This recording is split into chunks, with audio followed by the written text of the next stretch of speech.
This breaking just a short time ago, a Florida jury on Friday found that CNN defamed a U.S. Navy veteran in a 2021 story about people paid to rescue endangered Afghans following the Taliban takeover of that country. The jury in Panama City deliberated for more than 8 hours starting Thursday before ruling in favor of Zachary Young, who blamed CNN for destroying his business by showing his face on screen in a story about a black market of smuggling out desperate Afghans for high fees. The jury awarded Young $5 million in damages. Hey, Sean Hannity here. Hey, click here to subscribe to Fox News YouTube page and catch our hottest interviews and most compelling analysis. You will not. Man, the hits just keep on coming. The lamestream media is getting its payback big time from all of the reckless propaganda that they spread and the lies, and the W's just keep on coming as we go into 2025. CNN, which is facing several defamation lawsuits right now, has lost the first of many more to come. This lawsuit was between them, and they were sued by Navy veteran Zachary Young.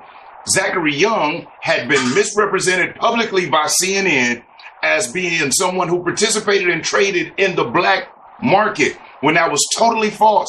And what he did for a living after being in the military for over 20 years, he provides his services to major corporations who were looking to assist people in Afghanistan. So he was a conduit between corporations who were trying to help or work with people in Afghanistan. And when CNN put it out there that he was participating in the illicit black market, everything dried up for him. It was all over the media. It was all over the world. So now his face was out there. He became a target, and it affected his ability to earn and feed his family. But let's look at the article the Washington Post just put out. CNN settles defamation suit after being ordered to pay $5 million. A jury in Florida on Friday ordered CNN to pay $5 million for defaming a private security contractor in a 5-minute segment that ran on network in November 2021.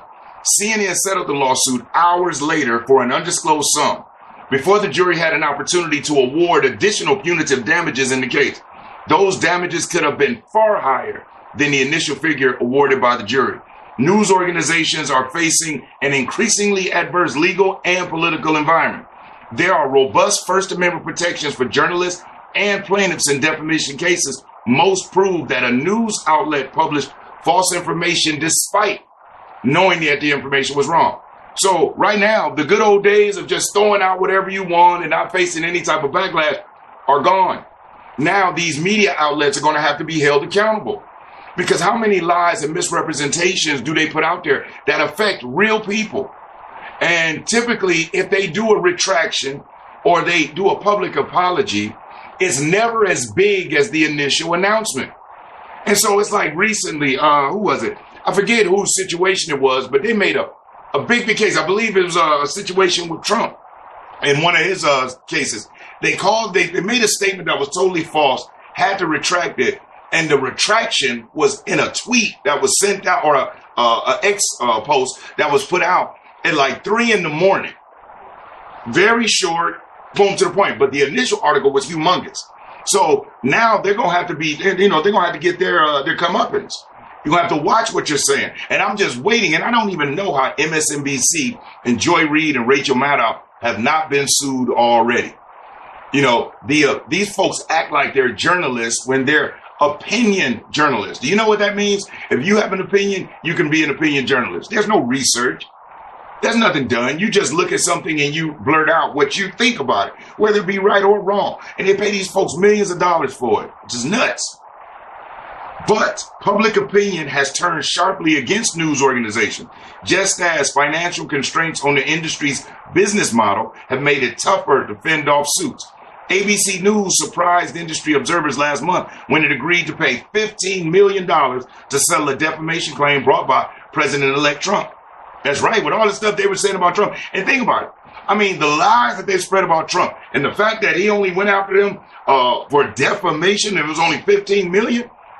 Oh my God, there's hours and hours and hours of record of these folks making blatant lies and defaming this man, comparing him to Hitler, Mussolini, which is nuts. He's never killed anybody. never oppressed anybody, but yet they put him in these lists. It's no different than the Sonny Hostin on The View saying that, oh, January the 6th was right there with 9/11 and the Holocaust. These are insane things, and as a matter of fact, she herself, man, The View is another show. I don't know how they have not been sued for defamation, but from what I hear, Elon Musk has Melania Trump has a $100 million lawsuit at The View. And Sonny Hostin's husband is facing charges now. Do you know that he is indicted in the largest racketeering case in New York history? It's an insurance fraud case. And Sonny Hostin's husband has been tied up in it, and his name is one of the defendants, that he allegedly was defrauding insurance companies. And then Sonny Hostin, with her foul, vindictive, hate-filled self, blurted out and said, yeah, like when my husband does surgery on a patient, then has to sue the insurance company because this person didn't have insurance. You blatantly just admitted out loud on national television exactly what your husband is being indicted for. But I digress. We remain proud of our journalists and are 100% committed to strong, fearless, and fair-minded reporting at CNN. A network spokeswoman said in the statement, though we will of course take what useful lessons we can from this case. The CNN case was conducted after a 2-week trial in Panama City, Florida courtroom, where lawyers for the contractor, Zachary Young, argued that the network had falsely accused him of illegally participating in a black market for exfiltration services in Afghanistan after the embarrassing withdrawal of American forces. The segment, narrated by the correspondent Alexander Marquardt, focused on contractors who the network said were charging exorbitant fees to evacuate Afghans. Mr. Young, a Navy veteran, filed his lawsuit in 2022. He was the only contractor featured by name in the segment, which he said ruined his reputation and harmed his business. Mr. Young said that he provided his services to major corporations seeking to aid employees in Afghanistan and that his prices were fair. The trial included testimony from Mr. Marquardt, who was confronted with internal CNN communications revealed as part of the litigation that showed him deriding Mr. Young to colleagues. At one point, he wrote, "We're going to nail this Zachary Young," and referred to him with an expletive. Other messages showed CNN staff members calling the report flawed. So even other staff members knew it was flawed. It was not a hit piece. I don't do hit pieces, Mr. Marquardt testified. The correspondent said that he followed the facts in his reporting and had learned unsavory details about Mr. Young's business practices. CNN argued that its report, which aired during an episode of The Lead with Jake Tapper, did not assert anything false about Mr. Young. In 2022, the network removed the segment from its website and said it regretted the use of the term black market, arguing that the phrase was intended to refer to unregulated activities, not unlawful ones. Well, it did. Whenever we hear the term black market, we know we associate that with shady, hidden. So yeah, words do have power. Lawyers for the network said that its journalists had taken good faith efforts to ensure an accurate report and that they were seeking to bring attention to the plight of Afghans attempting to flee a chaotic and violent situation. And then it goes on talking about the location of the trial, blah, blah, blah. But let me read this part. Libel law is becoming a more serious concern, including for traditional mainstream media, said Eugene Volokh, and I pronounced that Volokh, a senior fellow at Stanford's Hoover Institution who studies First Amendment law. He said that the rise of hyper-politicized news outlets and unchecked social media had influenced public perceptions of the industry.